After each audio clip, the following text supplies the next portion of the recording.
ভাগ হয়।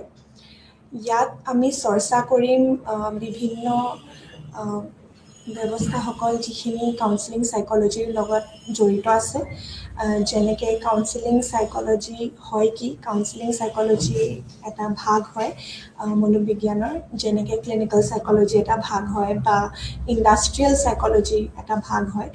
কাউন্সেলিং সাইকোলজিত আমি চৰ্চা কৰোঁ বিভিন্ন ধৰণৰ মানুহৰ মানসিক চাপক লৈ, আৰু সেইখিনি আমি কেনেকৈ বিভিন্ন ধৰণে আমি কেনেকৈ সেইটোক লৈ পেলাই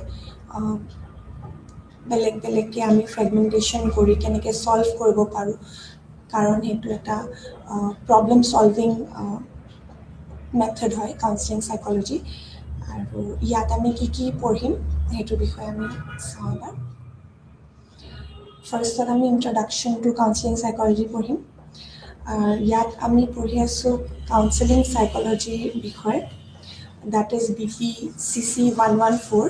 তাৰে আমি প্ৰথম যিটো ইউনিট সেইটো হ'ল ইন্ট্ৰডাকশ্যন টু কাউন্সেলিং সাইকোলজি। আমি সেইটোৰ বিষয়ে আমি এতিয়া চৰ্চা কৰিম।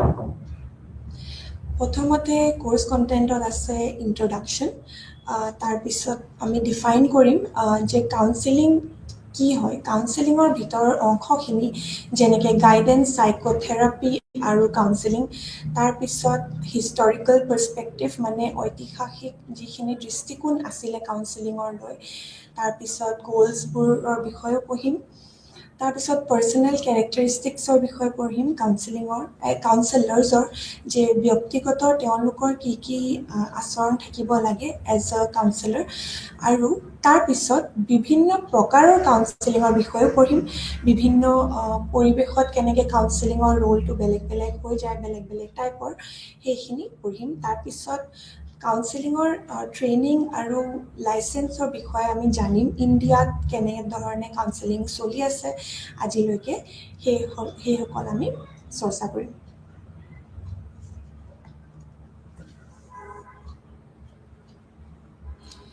এতিয়া প্ৰথমতে আমি ইন্ট্ৰডাকশ্যন টু কাউন্সেলিঙত আমি কি পঢ়িম, যে কাউন্সেলিং শব্দটোৰ অৰ্থ আৰু কাউন্সেলিং শব্দটো বিভিন্ন ঠাইত কেনেকৈ ব্যৱহাৰ কৰা হয়, অকল মনোবিজ্ঞানত নহয় কিন্তু বেলেগ বেলেগ ঠাইত, বেলেগ বেলেগ জেগাত, বেলেগ বেলেগ পৰিস্থিতিত কেনেকৈ কাউন্সেলিং শব্দটো ব্যৱহাৰ কৰা হয়। চ' কাউন্সেলিং শব্দটো বিভিন্ন ক্ষেত্ৰত ইমান ব্যৱহাৰ কৰা হয়, ইয়াৰ অৰ্থ ইমান অপব্যৱহাৰো কৰা হয় কিছু জেগাত, যে এটা পেছাৰ ইয়াৰ প্ৰকৃতিৰ অৰ্থ সম্পৰ্কত যথেষ্ট বিভ্ৰান্তিৰ সৃষ্টি হৈছে।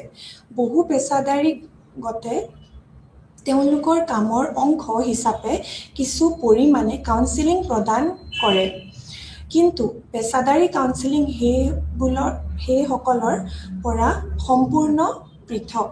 এতিয়া আমি এতিয়া ডিছকাছ কৰিছোঁ কাউন্সেলিং সাইকোলজিৰ বিষয়ে, পোনপ্ৰথমে আমি ডিছকাছ কৰিছোঁ কাউন্সেলিং শব্দটোৰ বিষয়ে।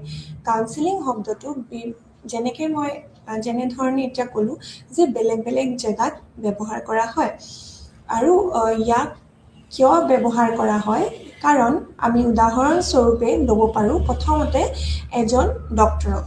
যদি এজন ব্যক্তিৰ কিবা ৰোগ হৈছে আৰু সেই ৰোগ তেখেতে পৰামৰ্শ বিচাৰি পেলাই এজন চিকিৎসকৰ ওচৰলৈ যায়, মানে এজন ডক্টৰৰ ওচৰলৈ যায়। এতিয়া সেই ডক্টৰৰ ওচৰলৈ যোৱাৰ পিছত তেওঁ কি কৰে, তেওঁ বিচাৰি আহে যে মোক ঠিক কৰি দিব লাগে। তেতিয়া চিকিৎসকজনে ৰোগীক কাউন্সেলিং কৰে। কাউন্সেলিং অৰ্থাৎ পৰামৰ্শ দিয়ে যে কেনেকৈ কি ধৰণে তেখেতে নিজৰ ৰোগটোক লৈ পেলাই বিচাৰ কৰিব পাৰে আৰু কি ষ্টেপছ ল'ব পাৰে। এতেকে সোধে যে কিবা অসুবিধা হৈছে নেকি, ডক্টৰে সোধে যে কিবা অসুবিধা হৈছে নেকি, বা বিভিন্ন প্ৰকাৰৰ প্ৰশ্ন কৰে যাতে আচল ৰোগটোৰ বিষয়ে গম পায়। উত্তৰসমূহ শুনে ডক্টৰে আৰু চিকিৎসকে, আৰু তাৰপিছত আটাইখিনি কথা মূল কৰি পেলাই সেই শুনাৰ ওপৰতে ব্যৱস্থিত কৰি তেখেতে চিকিৎসা প্ৰদান কৰে, যাতে সেই ৰোগীজনে এটা ব্যৱস্থিত চিকিৎসা পায় চ' এজন ডক্টৰে আমি ক'ব পাৰোঁ যে কাউন্সেলিং কৰে সেই ঠিক ধৰণে এজন চাৰ্টাৰ্ড একাউণ্টেণ্টৰ কথা আমি যদি ভাবোঁ চাৰ্টাৰ্ড একাউণ্টেণ্ট কোন হয় যোনে আমাৰ যিমান হিচাপ পত্ৰ আছে সেইসকল তেওঁলোকে মেইনটেইন কৰে সেইসকল মেইনটেইন কৰাৰ মানে হ'ল তেওঁলোকে আমাৰ হিচাপ বিশেষজ্ঞ হ'ল হয়নে চ' হিচাপ যদি বিশেষজ্ঞ তেওঁ হয় তাৰ মানে কি তেওঁ আমাৰ খৰচা পাতিৰ পৰা আদি কৰি যিমান যি আছে সেইসকলত আমাক সহায় কৰে কেনেদৰে সহায় কৰে শুনক আমাৰ কৰ্ম অনুযায়ী চাকৰি বা আমি ব্যৱসায় কৰোঁ হয়নে সেই ব্যৱসায়ৰ ওপৰত ভিত্তি কৰি এজন চাৰ্টাৰ্ড একাউণ্টেণ্টে আমাক ফাইনেন্সিয়েল আইডিয়াছ এতেকে হিচাপৰ ওপৰত ছাজেশ্যনছ দিয়ে আৰু সেই ছাজেশ্যনছৰ ছাজেশ্যনছত আমাৰ নিজৰ খৰচ পাতিও থাকে আৰু খৰচ পাতিৰ লগত আমি কেনেকৈ আমাৰ ছেভিংছো কৰিব পাৰোঁ সেই তাৰ ওপৰতো আমাক কাউন্সেলিং দিয়ে চ' তাৰ উপৰি তেনেকৈ আমি কেনেকৈ অৰ্জন কৰিছোঁ আৰু সেই অৰ্জনটো আমি আৰু কেনেকৈ ভাল ধৰণে ক'ত ইনভেষ্ট কৰিলে ভাল হয় বা ক'ত কেনেকৈ হিচাপ নিকাচখিনি গোটেইখিনি আমাৰ চাৰ্টাৰ্ড একাউণ্টেণ্টে কৰে এতেকে তেওঁ আমাৰ কাউন্সেলাৰে হ'ল যোনে আমাক বেলেগ বেলেগ ধৰণে সহায় কৰে জানিবলৈ কাৰণে যে কাউন্সেলিং কৰি financial counselling is also' important সেইটো আমাৰ কাৰণে বহুত বেছি ইম্পৰ্টেণ্ট হয় তেনেকৈ আমাৰ নেক্সট উদাহৰণত আছে উকিলসকলে যেনেকৈ আইনৰ এক্সপাৰ্ট বুলি আমি ক'ব পাৰোঁ আইনজ্ঞ চ' আইনজ্ঞসকলে কি কৰে যিকোনো ধৰণৰ আমাৰ যদি আইনৰ অসুবিধা হৈছে সেই আমাৰ অসুবিধাখিনিক কেনেকৈ আমি এটাৰ পিছত এটা ষ্টেপ ৱাইজ আগবঢ়াই লৈ যাব পাৰোঁ সেইখিনি আমাক এজন উকিলে কয় উকিলৰ লগত আমি পৰামৰ্শ কৰিলে আমি সেইসকল কথা গম পাওঁ তাৰ মানে উকিল এজনেও আমাক কাউন্সেলিং কৰে এতিয়া নেক্সট উদাহৰণ হ'ল ধৰ্মীয় গুৰু বা নেতাসকল যোনে আমাক আধ্যাত্মিক কাউন্সেলিং প্ৰদান কৰে বা আমাক পলিটিকেল বিষয়খিনিৰ ওপৰতো নলেজ দিয়ে বা কাউন্সেলিং কৰে তাৰ মানে কি হ'ল তেওঁলোকে আমাক ছাজেশ্যনছ আৰু তেওঁলোকে আমাক আপডেটছ দিয়ে যে আমি কোনখিনি বস্তু কৰিলে আমাৰ কাৰণে ভাল হ'ব কোনখিনি বস্তু কৰিলে আমি ধাৰ্মিক ফালে আমি বহুত বেছি উৎসাহিত হৈ পেলাই আমি কৰিব পাৰিম আমাৰ স্পিৰিচুৱেল ৱেলবিঙৰ কাৰণে আগবাঢ়ি যাব পাৰিম তেনেকৈ আমাক নেতাসকলেও গোটেইখিনি আমাৰ লগত পৰামৰ্শ কৰে আমাক জনায় যে কি চলি আছে আৰু কি নাই কিয় যাতে আমি গম পাওঁ যে এইখিনি বস্তু কৰিলে আমাৰ কাৰণে ভাল এইখিনি বস্তুক মধ্য ৰাখি পেলাই আমি যদি এজন ভাল নেতা আমি চুজ কৰিবলৈ যাওঁ আমাৰ নেক্সট ইলেকশ্যনছত বা নেক্সট যি আছে বা নেক্সট আমি যদি কাৰোবাক এজন ভাল স্থানত আমি ৰাখিব বিচাৰোঁ প্ৰতিটো বছৰতে আমাক ভালকৈ নেতাসকলে ধুনীয়াকৈ আমাক বুজাই দিয়ে যে কোনখিনি কামত তেওঁলোকে আগভাগ লৈছে আৰু কোনখিনি কাম কৰিলে আমাৰ কাৰণে ডেভেলপমেণ্ট আমাৰ হ'ব অভাৰঅল ডেভেলপমেণ্ট হ'ব গ্ৰ'থ হ'ব চ' সেইখিনি জানি পেলাই আমি কি কৰিব পাৰোঁ এটা ব্যৱস্থিত এটা ডিচিজন নিৰ্ণয় এটা ল'ব পাৰোঁ যাতে আমাৰ দেশখন ভালকৈ চলে সেই তেনেধৰণে লাষ্ট আমি এটা এক্সাম্পল লৈছোঁ যিটো বিষয় আমাৰ মেইন ফ'কাছ হ'ব আজি সেয়া হ'ল মনোচিকিৎসক বা সমাজকৰ্মী বা মানসিক স্বাস্থ্য পৰিচয়িকাৰ বা নাৰ্ছসকল তেওঁলোকে আমাৰ ধৰক মেডিকেলৰ ফালৰ পৰা ক'ব লাগিব বা মনোচিকিৎসক যেনেকৈ ক'লোঁ তেওঁ আমাৰ চাইকাইট্ৰিষ্ট চ' তেওঁলোকৰ লগত আমি ডিছকাছ কৰি পেলাই মেডিকেল ইছ্যুজ যদি আমাৰ কিবা হৈ আছে আমাৰ যদি হেল্থ ইছ্যুজ হৈ আছে আমাৰ মেণ্টেল হেল্থ ইছ্যুজ কিবা হৈ আছে আমাৰ যদি নাৰ্ছৰ দৰকাৰ হৈছে সেই তেনেকৈ আমি তেওঁলোকৰ সহায় ল'ব পাৰোঁ এতিয়া তেওঁলোকৰ আমি যেতিয়া সহায় লওঁ তেতিয়াও তেওঁলোকেও আমাৰ লগত পৰামৰ্শ কৰে আমাক সোধে যে আমাৰ কি ধৰণৰ ইছ্যুজ হৈ আছে কি ধৰণৰ আমাৰ অসুবিধা হৈ আছে যাতে সেইসকল অসুবিধাক তেওঁলোকে এড্ৰেছ কৰিব পাৰে আৰু তেওঁলোকে আমাৰ হিলিঙত আমাক সহায় কৰিব পাৰে এতিয়া মেইন মই যে কৈছিলোঁ আমাৰ যিটো ফ'কাছ হ'ব সেইটো হ'ব মনোবিজ্ঞানিকৰ ওপৰত বা মনোবিজ্ঞানৰ ওপৰত, দ্যাট ইজ চাইক'লজি বা চাইক'লজিষ্ট বা কাউন্সিলাৰ্ছৰ ওপৰত।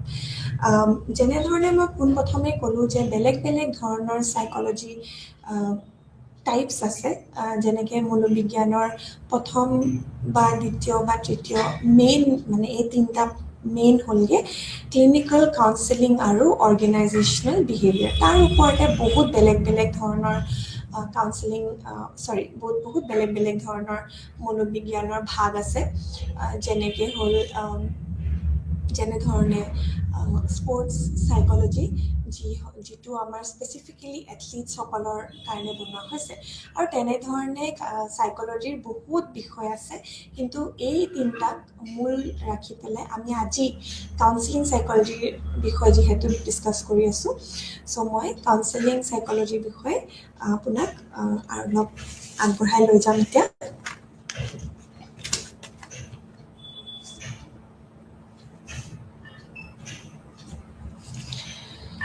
প্ৰথমতে যেনেকৈ আমি কাউন্সেলিং শব্দটোৰ বিভাৰণ কৰিলোঁ, আমি বুজি পালোঁ ভাগ কৰি পেলাই যে ইয়াৰ অৰ্থটো কি হয়। এতিয়া আমি কাউন্সেলিং চাইক'লজি বা কাউন্সেলিং যিটো মনোবিজ্ঞানিকসকলে পৰামৰ্শ কৰে তাৰ বিষয়ে অলপ জানিবলৈ চেষ্টা কৰিম।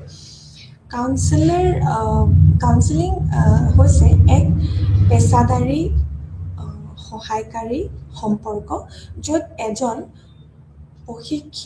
প্ৰশিক্ষিত কাউন্সেলৰ এজনে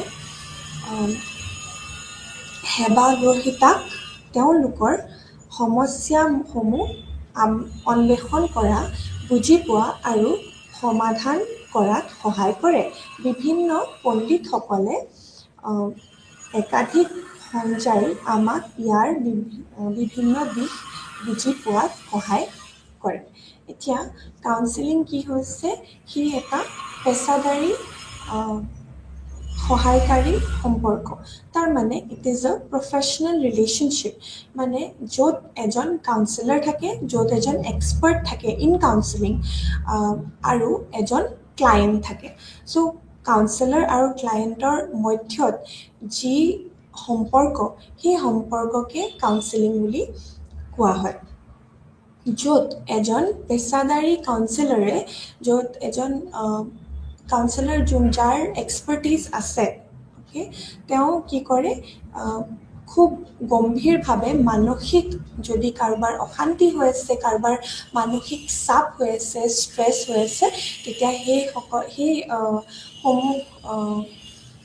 সেইসমূহ মানে কষ্টৰ পৰা নিবাৰণ কৰিবলৈ কাৰণে এজন কাউন্সেলাৰে ক্লায়েণ্টক সহায় কৰে। আৰু যেনেকৈ মই মাত্ৰ ক'লোঁ যে বেলেগ বেলেগ ধৰণৰ এক্সপাৰ্টছে বা পণ্ডিতসকলে একাধিক সঞ্জাই আমাক ইয়াৰ বিভিন্ন দিশ বুজি পোৱাত সহায় কৰে। বেলেগ বেলেগ ধৰণৰ কাউন্সেলাৰ্ছৰ বিষয়েও আমি অলপ পিছত পঢ়িম, য'ত আমি ইতিহাসৰ বিষয়ে পঢ়িম যে তেওঁলোকে কেনেকৈ আৰম্ভ কৰিছিলে। এতিয়া আমি যদি কওঁ বেলেগ বেলেগ কাউন্সেলৰে আমাক বেলেগ বেলেগ ধৰণে বেলেগ বেলেগ ইছ্যুজবোৰ ছল্ভ কৰিবলৈ সহায় কৰে। মানে যেনেকৈ ছাপ'জ এজন স্কুল কাউন্সেলৰ হয়, তাৰমানে তেওঁ ষ্টুডেণ্টক কেনেকৈ বা কেনেধৰণে আগবঢ়াই লৈ যাব লাগে, কেনেধৰণে এজন ষ্টুডেণ্টে ভালকৈ আৰু বেটাৰ পাৰফৰ্ম কৰিব পাৰে, কিবা যদি ইছ্যুজ থাকে, যেনেকৈ এক্সাম ষ্ট্ৰেছ হওক বা বিভিন্ন ধৰণৰ school related, academic pressure related কিবা ষ্ট্ৰেছ হওক, তেতিয়াহ'লে তেওঁ সেইটো কেনেকৈ আগবঢ়াই লৈ যাব, সেয়া হ'ল এটা টাইপৰ কাউন্সেলিং। আৰু তেনেকৈ বেলেগ বেলেগ টাইপৰ কাউন্সেলিং থাকে। এতিয়া ই এক পেছাদাৰী সম্পৰ্ক, মই যেনেকৈ ক'লোঁ প্ৰফেশ্যনেল ৰিলেশ্যনশ্বিপ, মানে ইয়াক আমি বহুত বেছি পেছাদাৰী নিচিনাকৈ ধৰিব লাগিব। যদিও পেছাদাৰী হয়, কিন্তু এটা কথা আমি মনত ৰাখিব লাগিব যে কাউন্সেলিং চাইক'লজি বহুত ডিপলি মানসিক হয়, আৰু ইয়াত কি বুলি কয়, ই সামাজিক নহয়। মানে আমি এনেকৈ ৰেণ্ডমলি কাৰোবাৰ ওচৰত গৈ পেলাই ক'ব নোৱাৰোঁ যে আমাক সহায় কৰা। আমাৰ আমাক সহায় কৰিবলৈ কাৰণে যদি আমি ভাবোঁ যে এজন কাউন্সিলৰৰ প্ৰয়োজন হয়, তাৰ মানে আমি একদম প্ৰচিডিউৰৰ মতে এজন কাউন্সিলৰৰ ওচৰলৈ যাব লাগিব বা এজন চাইকলজিষ্টৰ ওচৰলৈ যাব লাগিব। লাগিলে আমি যদি ষ্টুডেণ্ট হয়, ষ্টুডেণ্ট হিচাপে আমি স্কুল কাউন্সিলৰ বা ইউনিভাৰ্চিটি কাউন্সিলৰৰ ওচৰলৈ যাব পাৰোঁ। সেই তেনেকৈ কাউন্সিলিং ছ'চিয়েল নহয় আৰু কাউন্সিলিং প্ৰফেশ্যনেল হয়। নেক্সটটো হ'ল সেৱাগ্ৰহীতাক শক্তিশালী কৰে আৰু বিকাশ সাধন কৰে। মানে যে যোন ক্লায়েণ্ট হয়, সেৱাগ্ৰহীতা মানে কোন হয়? যোন ক্লায়েণ্ট হয়, তেওঁক এটা ডিৰেকশ্যন প্ৰদান কৰে যে কোনফালে গ'লে তেওঁ ভাল হ'ব আৰু তেওঁক শক্তি প্ৰদান কৰে যে তেওঁৰ পাৰ্চনেল লেভেলত গ্ৰ'থ কেনেকৈ হ'ব, কেনেকৈ বিকাশ হ'ব আৰু তেওঁ কেনেকৈ সেইটোক আগবঢ়াই লৈ যাব পাৰে। নেক্সট হ'লগৈ ব্যক্তি গোট পৰিয়ালৰ সৈতে কাম কৰে। কাউন্সিলিং বস্তুটো কি হয়, অকল সীমিত নহয় ইণ্ডিভিজুৱেলৰ লগত, ই গ্ৰুপতো হয়, অফক'ৰ্ছ ইণ্ডিভিজুৱেলি হয়, মানে ব্যক্তি এজন ওৱান টু ওৱান কনভাৰ্চেশ্যন হয়, মানে এজন ব্যক্তিয়ে এজন কাউন্সিলৰ লগত পৰামৰ্শ কৰে। ই গ্ৰুপতো হয়, যেনেকৈ আকৌ মই স্কুলৰ উদাহৰণটো দিছোঁ যে ছাপ'জ কাউন্সিলাৰে এটা ছেশ্যন ল'ব বিচাৰিছে এবাউট এক্সাম ষ্ট্ৰেছ, যিহেতু এক্সাম আহি আছে। চ' সেই কাউন্সিলৰজনে অভাৰঅল এটা ক্লাছক মাতি লৈ, যেনেকৈ মেট্ৰিকৰ পৰীক্ষা আহি আছে, চ' ক্লাছ 10ক মাতি লৈ পেলাই তেওঁ কি কৰিব পাৰে, বহাই তেওঁলোকৰ কাউন্সিলিং কৰিব। তাৰ মানে কি কৰিব, তেওঁলোকক ষ্ট্ৰেছৰ বিষয় বা চাপ, এক্সাম ষ্ট্ৰেছ, পৰীক্ষাৰ চাপৰ ওপৰত এটা কাউন্সিলিং ছেশ্যন দিব। আৰু সেইটো কি ধৰণৰ কাউন্সিলিং হ'ল, সেইটো গোট কাউন্সিলিং হ'ল, মানে গ্ৰুপ কাউন্সিলিং। নেক্সটটো হ'ল পৰিয়ালৰ কাউন্সিলিং। পৰিয়ালৰ কাউন্সিলিং মানে ফেমিলি কাউন্সিলিং। ছাপ'জ এজন হাজবেণ্ড আৰু ৱাইফৰ ভিতৰত ইছ্যুজ, মানে প্ৰব্লেম চলি আছে, কিবা অসুবিধা চলি থকাৰ কাৰণে তেওঁলোকে ভাবিলে যে কাউন্সিলৰৰ পৰামৰ্শ কৰিব। যিহেতু তেওঁলোকে সেইটো ডিচিজন ল'লে আৰু সেই ইছ্যুটো কাৰ লগত ৰিলেটেড আছিলে, উদাহৰণস্বৰূপে ৰিলেটেড আছিলে তেওঁলোকৰ ল'ৰা বা তেওঁলোকৰ পুত্ৰৰ লগত। পুত্ৰৰ যিহেতু মন বহা নাই, ঘৰত বহুত সময় বাহিৰত কটাই আছে, সেইকাৰণে তেওঁলোকে ভাবিলে যে পুত্ৰ আৰু গোটেই পৰিবাৰসহ তেওঁ এজন কাউন্সিলৰৰ সহায় ল'ব। তেওঁ কাউন্সিলৰৰ ওচৰলৈ গ'ল আৰু সেই সময়ত সেইটো কি হৈ গ'ল, তেতিয়া ফেমিলি কাউন্সিলিং, যিহেতু মা, দেউতা আৰু পুত্ৰ ইয়াত জড়িত আছে। এণ্ড তেওঁলোকক কাউন্সিলিং দিছে কোনে? কাউন্সিলৰ। ঠিক আছে, চ' সেয়া হ'ল পৰিয়ালৰ কাউন্সিলিং বা ফেমিলি কাউন্সিলিং। নেক্সট হ'ল বৈচিত্ৰ্যময় আৰু বহু সাংস্কৃতিক হয় কাউন্সিলিং।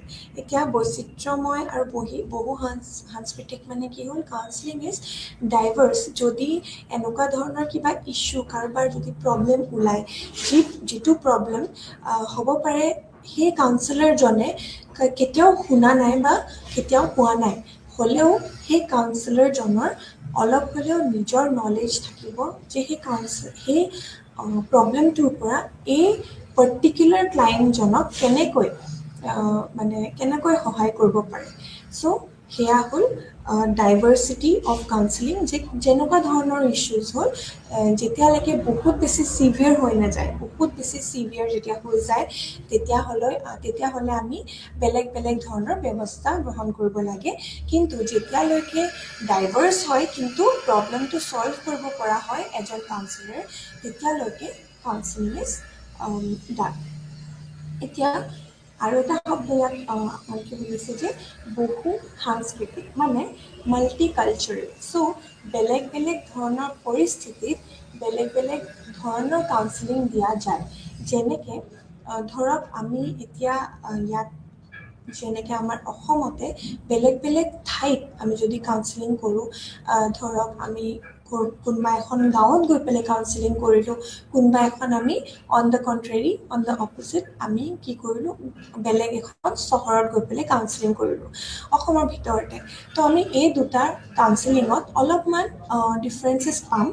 আৰু সেই ডিফাৰেঞ্চেছখিনি আমি একচেপ্ট কৰিব লাগিব উইদাউট জাজিং এজ কাউন্সিলাৰ্ছ আৰু সেইখিনি আমি কাউন্সিলিং প্ৰদান কৰিব লাগিব কাৰণ গাঁৱত আমি বেলেগ এটা পৰিৱেশ পাম আৰু গাঁৱৰ পৰিৱেশত বেলেগ ধৰণে চবে ডাঙৰ হৈছিল সেইকাৰণে তেওঁলোকৰ বিচাৰধাৰা তেওঁলোকৰ যিখিনি অসুবিধা হৈ আছে জীৱনত সেইখিনি অলপ বেলেগ ধৰণৰ হ'ব আৰু আমি যদি চহৰৰ ফালে চাওঁ চহৰৰ ফালে যাৰ প্ৰব্লেম হৈ আছে যেনেকুৱা ধৰণৰ অসুবিধা হৈ আছে সেইসকল বা সেইসমূহ অসুবিধা অলপ বেলেগ ধৰণৰ হ'ব আৰু সেইসমূহ আমি বেলেগ ধৰণে আমি মানে বিচাৰধাৰা কৰি পেলাই আমি কাউন্সিলিং কৰিব লাগিব কাউন্সিলাৰ্ছসকলে কৰিব লাগিব বা আমি এজ কাউন্সিলাৰ্ছ কৰিব লাগিব চ' সেয়া হ'ল আমাৰ চমুকৈ ইন্ট্ৰডাকশ্যন টু কাউন্সিলিং এতিয়া নেক্সট আমি চাম যে কাউন্সিলিঙৰ ভিতৰত নেক্সট কি আছে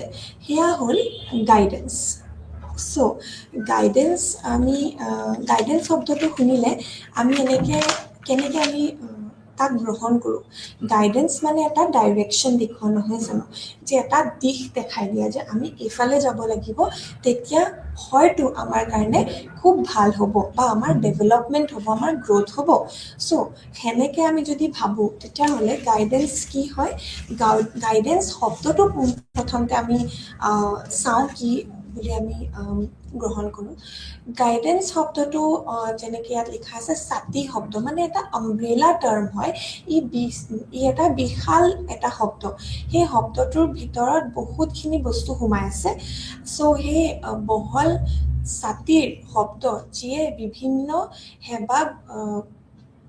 সেৱাসমূহ অন্তৰ্ভুক্ত কৰে যি ব্যক্তিগত সামাজিক বিকাশ কেৰিয়াৰ বিকাশ আৰু সামাজিক সহায় কৰে ইয়াক এক অসমান সম্বন্ধ জড়িত য'ত কাউন্সিলাৰে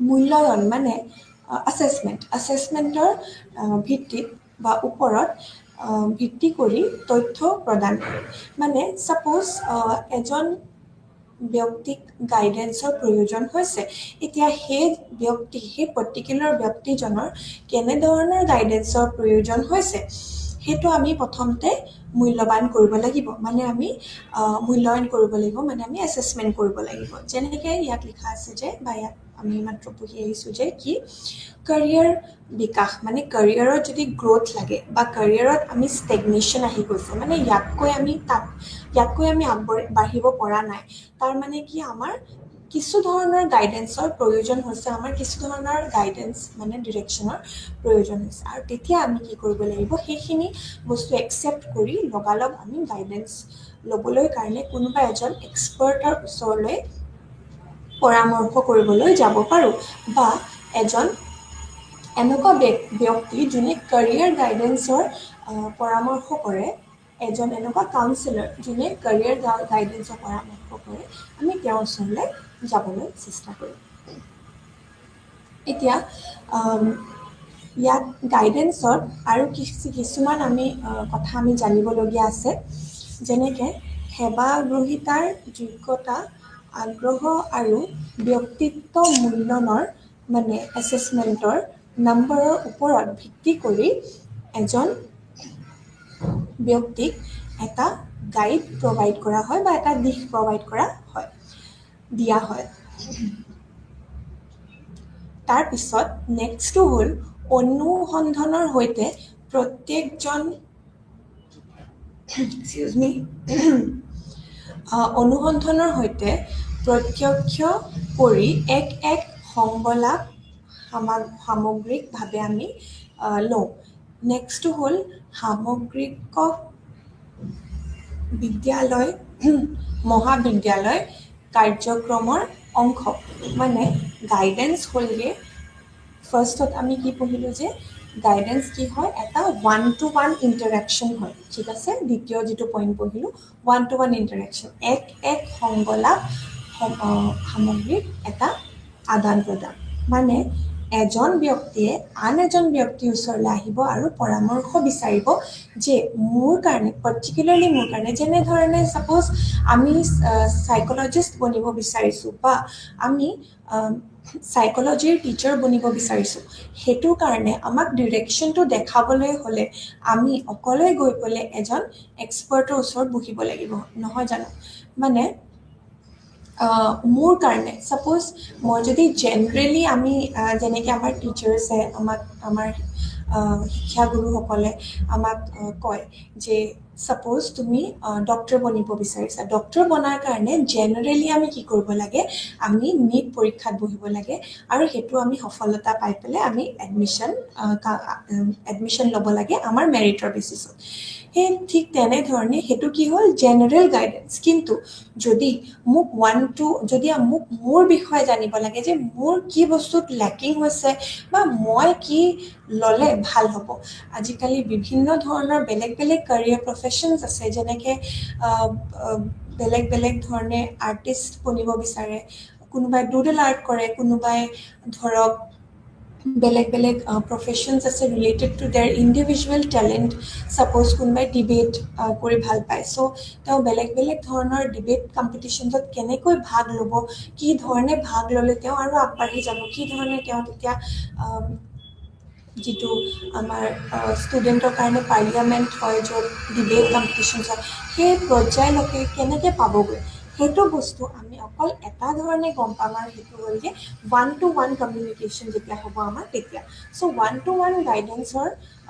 guidance is based on one communication so' তাত কি হয় আমি আদান প্ৰদান কৰোঁ যে সেই পাৰ্টিকুলাৰ ইণ্ডিভিজুৱেল সেই পাৰ্টিকুলাৰ মানুহজনৰ কেনেকুৱা ধৰণৰ স্কিলছ আছে বা কেনেকুৱা ধৰণৰ এডুকেশ্যনেল কোৱালিফিকেশ্যনছ আছে আৰু কি ধৰণৰ এডুকেশ্যনেল কোৱালিফিকেশ্যনছ ল'লে তেওঁ আৰু আগবাঢ়ি যাব চ' আমি সেই পাৰ্টিকুলাৰ মানুহৰ বস্তুখিনি নেৰ' ডাউন কৰোঁ চব আমি লিখোঁ লিখি লৈ পেলাই আমি ডিছকাছ কৰোঁ যে অ'কে এইখিনি কথা বা এইখিনি আমি এইখিনি আমি এছেছমেণ্ট কৰি পেলাই কি কৰোঁ আমি তেওঁক এটা ব্যৱস্থিত দিশ এটা আমি দেখাই দিওঁ যে এইজন মানুহৰ কাৰণে এইখিনি বস্তু কৰিলে কি হ'ব ভাল হ'ব আৰু সেইখিনি বস্তু কৰে কোনে এজন এক্সপাৰ্ট গাইডেন্স দিয়া মানুহে মানে কাউন্সেলিং গাইডেন্স যোনে দিয়ে তেওঁ সেইখিনি বস্তু আমাক প্ৰদান কৰে নেক্সট হ'লগৈ সামগ্ৰিক বিদ্যালয় বা মহাবিদ্যালয় কাৰ্যক্ৰমৰ অংশ এতিয়া গাইডেন্স কি হয় মই যেনেকৈ অলৰেডি উদাহৰণ দিলোঁ যে এজন টিচাৰে ক্লাছত অলৰেডি আমাক কৈ থাকে যে আমি বেলেগ বেলেগ ধৰণৰ বস্তুখিনি দিশলৈ আমি কেনেকৈ যাব পাৰোঁ সেই তেনেকৈ ইউনিভাৰ্চিটিত আমাৰ বেলেগ বেলেগ ধৰণে গাইডেন্স হৈ থাকে সেয়া হ'ল মই এটা উদাহৰণ দিলোঁ অকল কেৰিয়াৰ গাইডেন্সৰ তেনেধৰণে আমাৰ শিক্ষাগুৰুৱে আমাক এইটোও গাইডেন্স দিব পাৰে বা এজন স্কুল কাউন্সেলৰে বা স্কুল গাইডেন্স এণ্ড কাউন্সেলৰ যোন থাকে যোনে গাইডেন্সো দিয়ে আৰু কাউন্সেলিঙো দিয়ে তেওঁ কি কৰিব পাৰে আমাক কেৰিয়াৰ কাউন্সেলিঙৰ বিষয়ে আমাক এইটো পৰামৰ্শ কৰিব পাৰে যে আমি কোনটো লাইনত গ'লে আমাৰ কাৰণে ভাল হ'ব বা আমি পঢ়া শুনা কৰিলে আমাৰ কাৰণে ভাল হ'ব নে আমি বেলেগ দিশত গ'লে আমাৰ কাৰণে ভাল হ'ব আৰু তাৰ লগতে আমি পঢ়া শুনা কণ্টিনিউ কৰিব লাগে নে নালাগে সেইটো তেওঁ কেনেকৈ কোনটো ভিত্তিত দিব আমাৰ গোটেইখিনি পাৰ্চনেলিটিৰ কিউজখিনি ল'ব আমাৰ যিখিনি ইণ্টাৰেষ্ট এৰিয়াজ সেইখিনি ল'ব আমাৰ য'ত মন আছে কৰিবলৈ সেইখিনি লোৱাৰ পিছত তাৰ ওপৰতে এছেছমেণ্ট কৰি পেলাই আমাক তেওঁ ক'ব তেনেকৈ মানুহক তেওঁলোকে সৰ্বাধিক মূল্য দিয়া বিষয় বাছনি কৰাত সহায় কৰাত গুৰুত্ব দিয়ে সেইখিনি মই মাত্ৰ আপোনালোকক বুজালোঁ সেয়া শ্লাইডতে আপুনি চাব পাৰে তাৰপিছত নেক্সট কি আছে মূলগত তথ্য প্ৰদানমূলক মানে কি মুঠতে গাইডেন্স কি হয় আমাক ইনফৰমেশ্যন দিয়ে মানে তথ্যটো আমাক প্ৰদান কৰে যে আমি কোন দিশত কোনফালে কেনেদৰে যাব পাৰোঁ আৰু কোন দিশত আমি যাব নালাগে বা গ'লে আমাৰ কাৰণে ক্ষতিকৰণ হ'ব সেইখিনিসমূহ বস্তু গোটেইখিনি ইনফৰমেশ্যন আমাক দিয়ে মানে আমি যেনেকৈ ধৰক উদাহৰণ স্বৰূপে এইটো ভাবিব পাৰোঁ যে এজন মানুহক কোনোবা মানে বেলেগ বেলেগ ধৰণৰ মানে ভুল নিৰ্ণয় লোৱাৰ পৰাও আমাক গাইডেন্সে বচাব পাৰে, যিটো আমাৰ কাৰণে আটাইতকৈ বেছি মূল্যৱান। যেনেকৈ কোনোবা এজন ব্যক্তিৰ কাৰণে যদি মানে যদি এক্টৰ বনা আটাইতকৈ বেছি মূল্যৱান, সেই এক্টৰ বনাৰ কাৰণে কি কি ষ্টেপছ ল'ব লাগিব সেইখিনি গোটেইখিনি গাইডেন্স দি দিয়ে আমাক। আৰু সেই এক্টৰ বনাৰ কাৰণে আমি ধৰক আৰু কি কি কৰিব লাগে, আৰু কি কি আমি মানে আমাক এইডছ কি কি ল'ব লাগে, ধৰক what are the aids that can be taken, right, for a person. So সেইখিনি আমি কি ল'ব পাৰোঁ যে suppose সেই ব্যক্তিজন বেলেগ মানে অকল হিন্দী ভাষা ক'ব পাৰে, বেলেগ ভাষা ক'ব নোৱাৰে। চ' এজন গাইড দিয়া মানুহে বা গাইড দিয়াৰ এক্সপাৰ্টে কি কৰিব পাৰে, তেওঁ ক'ব পাৰে যে আপুনি বেলেগ বেলেগ ধৰণৰ লেংগুৱেজো শিকক। চ' সেই ধৰণে বেলেগ বেলেগ ধৰণৰ আমাৰ গাইডেন্স দিয়া হয়। আশা কৰিছোঁ যে এতিয়ালৈকে আপুনি ক্লাছটোত গোটেইখিনি কথা বুজি পাইছে। এতিয়া নেক্সট আমাৰ টপিক হ'ল চাইক'থেৰাপি। চ' চাইক'থেৰাপি কি বস্তু, এতিয়া আমি প্ৰথমতে চমুকৈ আমি পঢ়িলোঁ কাউন্সিলিঙৰ বিষয়ে, নেক্সট আমি পঢ়িলোঁ গাইডেন্সৰ বিষয়ে, আৰু এতিয়া আমি পঢ়িম চাইক'থেৰাপিৰ বিষয়ে। চাইক'থেৰাপিত ব্যক্তিত্বৰ পৰিৱৰ্তন আৰু পুনৰ্গঠন প্ৰক্ৰিয়াত গুৰুত্ব দিয়া অধিক নিবিড় কাম জড়িত থাকে।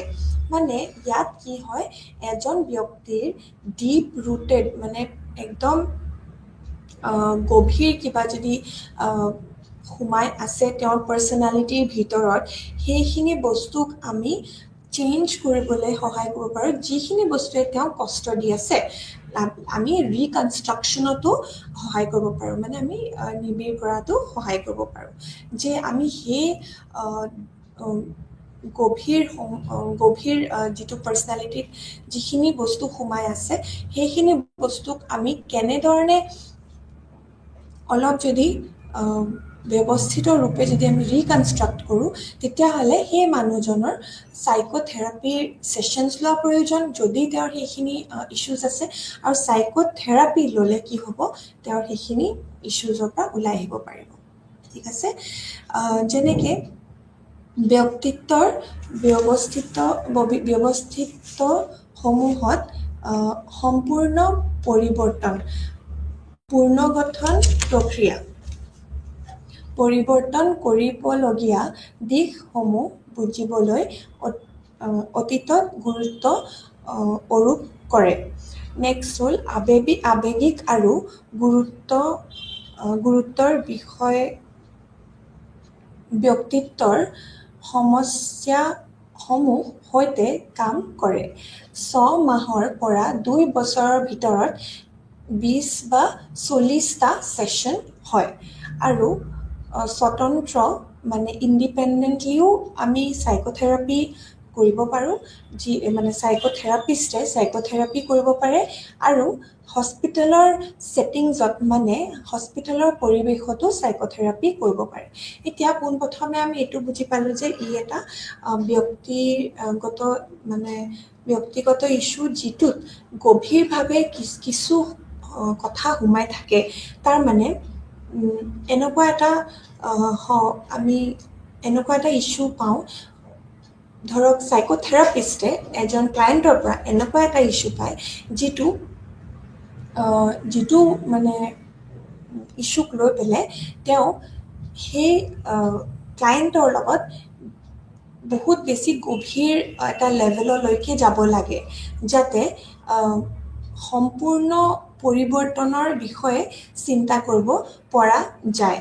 আৰু তাৰ বাবে কি কৰা হয়, যেতিয়া এবাৰ কথা পতা হয়, পৰামৰ্শ কৰা হয় এজন বিশেষজ্ঞৰ লগত, তাৰ পিছত কি কৰা হয়, তেওঁক জনোৱা হয় যে আপোনাৰ 20টা ছেশ্যন লাগিব, বা আপোনাৰ 10টা ছেশ্যন লাগিব, 30টা ছেশ্যন লাগিব।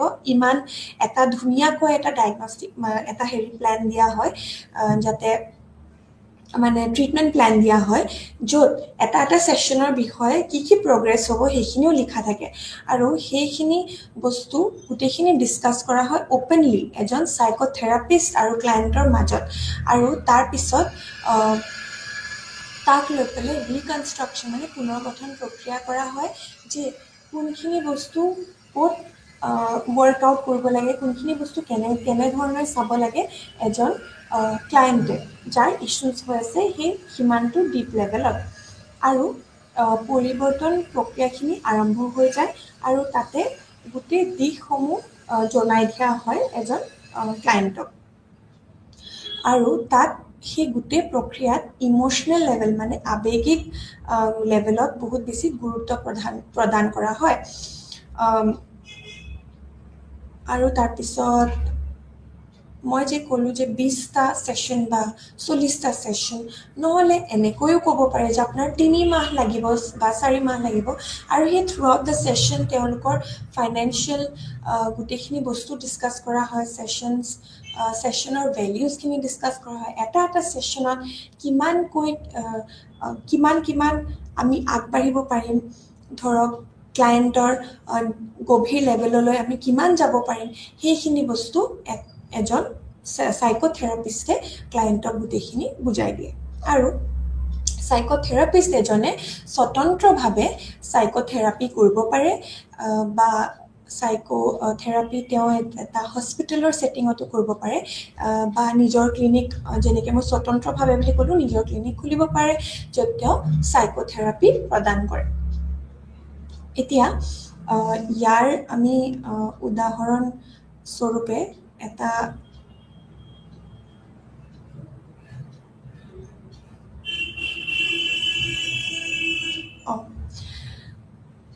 উদাহৰণত মই অলৰেডি ক'লোঁ যে 6 মাহৰ পৰা ধৰক এবছৰো লাগিব পাৰে বা 2 বছৰো লাগিব, তেনেধৰণে আমি এজন ক্লায়েণ্টক জনাই দিম। আৰু চাইক'থেৰাপিষ্টজনে ক্লায়েণ্টজনক এইটোও জনাব লাগে যে কিমান সময়লৈকে তেওঁ ভাবে যে অলপ হ'লেও ভাল হ'ব, আৰু তাৰপিছত আমি আৰু কণ্টিনিউ কৰিব লাগিব নে নালাগে, সেই সকলো গোটেইখিনি কথা এজন চাইক'থেৰাপিষ্টে জনাই দিব লাগে। সেয়া হ'ল চাইক'থেৰাপি, যিটো বহুত বেছি গভীৰ লেভেলত সোমাই থাকে পাৰ্চনেলিটিত মানুহৰ। যেনেকৈ ধৰক আমি ডিফাৰেঞ্চেছ এতিয়া আমি ডিছকাছ কৰিম। কাউন্সেলিং কি হয়, গাইডেন্স কি হয়, আৰু চাইক'থেৰাপি কি হয়, এই তিনিটাৰ বিষয়। গাইডেন্স কি হয়? গাইডেন্স এটা, যেনেকৈ মই ক'লোঁ, আমব্ৰেলা টাৰ্ম হয়, যিটোৱে এটা দিশ দেখাই দিয়ে, যে আমাক এডভাইচ দিয়ে যে আমি এইখিনি বস্তু কৰিলে আমাৰ কাৰণে ভাল হ'ব। সেই ঠিক ধৰণে আমি এক্সাম্পলত ল'ব পাৰোঁ যে এজন ষ্টুডেণ্টে এজন টিচাৰৰ ওচৰলৈ গ'ল আৰু সুধিলে যে ক্লাছ 10ৰ পিছত তেওঁ কোনটো ষ্ট্ৰীম ল'লে ভাল হ'ব, তেওঁ আৰ্টছ হিউমেনিটিজ ল'লে ভাল হ'ব নে ছায়েন্স নে কমাৰ্চ ল'লে ভাল হ'ব, বা এতিয়া নিউ এডুকেশ্যন পলিচিৰ ভিত্তিত তেওঁ কোনকেইটা ছাবজেক্টছৰ কম্বিনেশ্যন ল'লে ভাল হ'ব। ছাপ'জ সেই ষ্টুডেণ্টজনে চাইক'লজিও ভাল পায় কিন্তু মেথমেটিক্সো ভাল পায়, আৰু তাৰ লগতে তেওঁ বায়'লজিও ভাল পায়। এই তিনিটা কম্বিনেশ্যন কৰিলে ভাল হ'ব নেকি, বা কেনেকুৱা ধৰণৰ কম্বিনেশ্যন কৰিলে সেই ষ্টুডেণ্টজনৰ ফিউচাৰৰ কাৰণে ভাল হয়, সেইটোৰ বিষয়ে গাইডেন্স দিয়া হয়। সেয়া হ'ল গাইডেন্স। নেক্সট আমি ডিছকাছ কৰিম কাউন্সেলিঙৰ বিষয়ে। কাউন্সেলিং কি হয়? কাউন্সেলিঙে সহায় কৰে আৱেগিক লেভেলত, মানে কাৰোবাৰ যদি ইম'চনেল লেভেলত হৈ আছে কিবা ইছ্যুজ, কিবা যদি অসুবিধা হৈ আছে, তেতিয়া ব্যক্তিগতও হ'ব পাৰে, মানে ইণ্ডিভিজুৱেল লেভেলত, পাৰ্চনেল লেভেলত হ'ব পাৰে, নিজৰ ৰিলেশ্যনশ্বিপ ইছ্যুজ হ'ব পাৰে, বা মানে ছ'চিয়েল লেভেলতো কিবা ইছ্যুজ হ'ব পাৰে। সেই সকলো ইছ্যুজ লৈ পেলাই এটা ভাল পৰিৱেশত কাউন্সেলাৰে কি কৰে, ভাল এটা পৰিৱেশ দিয়ে প্ৰথমতে, আৰু তাৰপিছত তেওঁক পৰামৰ্শ কৰে যে কোনখিনি ব্যৱস্থা ল'লে তেওঁৰ কাৰণে ভাল হয়।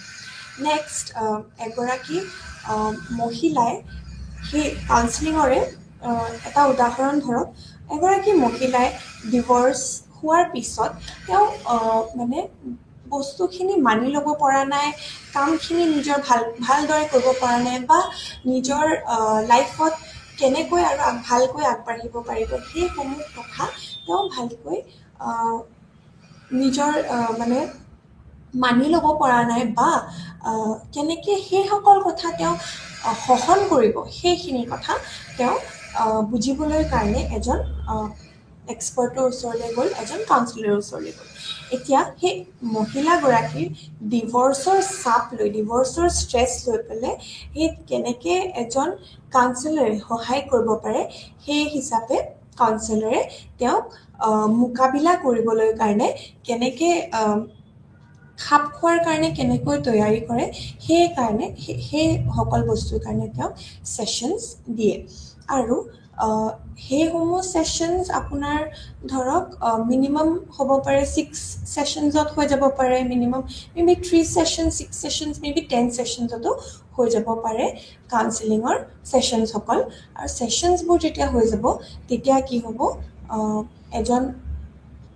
কি হ'ব, সেই ক্লায়েণ্টজনৰ বিভিন্ন ধৰণৰ লেভেলছসমূহ খোল খাব আৰু তেওঁ নিজৰ ডিভৰ্চক লৈ পেলাই অলপ ভালদৰে চিন্তা কৰিব পাৰিব।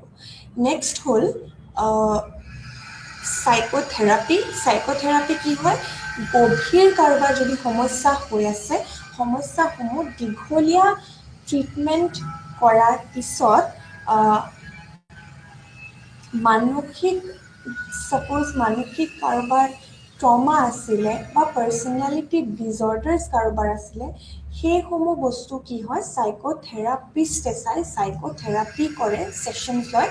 আৰু এইসমূহ ছেশ্যনছ বহুত দীঘলীয়া হয়, যেনেধৰণে মই ক'লোঁ 6 মাহ বা 2 বছৰলৈকেও যায়, যেনেকৈ মিনিমাম 20 ছেশ্যনছৰ পৰা 40 ছেশ্যনছলৈকে। উদাহৰণস্বৰূপে এজন মানুহৰ লগত সৰু কালত অপব্যৱহাৰ কিছু হৈছিল আৰু সেই অপব্যৱহাৰসমূহ তেওঁ পাহৰি যাব পৰা নাই, আৰু সেই অপব্যৱহাৰসমূহ তেওঁৰ মাইণ্ডত, তেওঁৰ মাইণ্ডত সোমাই আছে আৰু তেওঁক মানসিক চাপ বহুত বেছি গভীৰভাৱে দিছে। আৰু সেইকাৰণে তেওঁ এজন এক্সপাৰ্ট চাইক'থেৰাপিষ্টৰ ওচৰলৈ যোৱা প্ৰয়োজন। চ' সেয়া হ'ল চাইক'থেৰাপি। এতিয়া নেক্সট হ'ল আকৌ যদি আমি চমুকৈ বুজিব যাওঁ, গাইডেন্স কি হয়, য'ত আমি এডভাইচ পাওঁ, পৰামৰ্শ কৰাৰ পিছত আমাৰ দিশ এটা পাওঁ, ডেট ইজ আমি ডিৰেকশ্যন পাওঁ, বা আমি কেৰিয়াৰৰ কাৰণে চইচ কি কৰিব লাগে, কি চুজ কৰিলে আমাৰ কাৰণে আমাৰ কেৰিয়াৰটো বেটাৰ হ'ব বা ব্যৱস্থিত হ'ব, সেইটো আমি গাইডেন্সৰ থ্ৰু গম পাওঁ। কাউন্সিলিং হয় আৱেগিক আমাৰ যিখিনি সমস্যা হৈ থাকে দৈনন্দিনত, ডে টু ডে লাইফত, দৈনন্দিনত আমি যেনেকৈ বেলেগ বেলেগ ধৰণৰ চাপো অনুভৱ কৰোঁ, যেনেকৈ ধৰক exam stress, work stress, career stress, সেইখিনি যিখিনি বস্তুত আমাক এটা সলিউশ্যনৰ প্ৰয়োজন হয়, সেইখিনি ব্যৱস্থাত আমাৰ কাউন্সিলিঙে আমাক সহায় কৰে। নেক্সট হ'লগৈ গভীৰ মানসিকতা, য'ত আমাৰ গভীৰভাৱে আমাক আমাৰ মানসিকতা বা আমাৰ পাৰ্চনেলিটিত, আমাৰ মনৰ ভিতৰত আমাৰ যিখিনি চাপ পৰে, যিখিনি আমাৰ ইছ্যুজ সোমাই আছে গভীৰভাৱে, সেইখিনি কিহৰ ভিতৰত আহি যাব, তেতিয়াহ'লে চাইক'থেৰাপিৰ প্ৰয়োজন হয় সেইখিনি ইছ্যুজ হ'লে। আশা কৰিছোঁ যে আমি এই তিনিটাৰ ডিফাৰেঞ্চ ভালদৰে আমি বুজি পালোঁ। আৰু এবাৰ মই কাউন্সিলিঙৰ বিষয়ে অলপ আৰু ডিপ লেভেলত ক'ব বিচাৰিছোঁ। কাউন্সিলিং কি হয়, কাউন্সিলিং ক্লায়েণ্ট আৰু কাউন্সিলিং হৈছে গাইডেন্স আৰু চাইক'থেৰাপিৰ মধ্যৰ এটা বস্তু, যি কাউন্সিলৰ আৰু ক্লায়েণ্টৰ মধ্যত থকা সম্বন্ধটো পেছাদাৰী, প্ৰফেশ্যনেল, কিন্তু গম্ভীৰভাৱে মানৱিকো হয়, দেৰ ইজ হিউমেনিটি অলছ', হিউমেনিটিও আছে, কিন্তু প্ৰফেশ্যনেল লেভেলতো কাম কৰা হয়। কাৰ মাজত, কাউন্সিলাৰ আৰু ক্লায়েণ্টৰ মাজত। এতিয়া নেক্সটটো হ'ল ই এটা বন্ধুত্বৰ সম্বন্ধত নহয়, আৰু কেৱল এটা ক্লিনিকেল লেনদেনো নহয়, ই দুইটাৰ মধ্যত ইন বিটুইন এটা বেলেগ, অৰ্থাৎ ইউনিক জেগাত থাকে মানে যিয়ে আমাক সহায় কৰে বেলেগ বেলেগ ধৰণৰ চাপৰ পৰা আমি কেনেকৈ ওলাব পাৰোঁ আৰু সেই ওলাব পৰাৰ কাৰণে আমাক কোনে সহায় কৰে এজন কাউন্সিলাৰে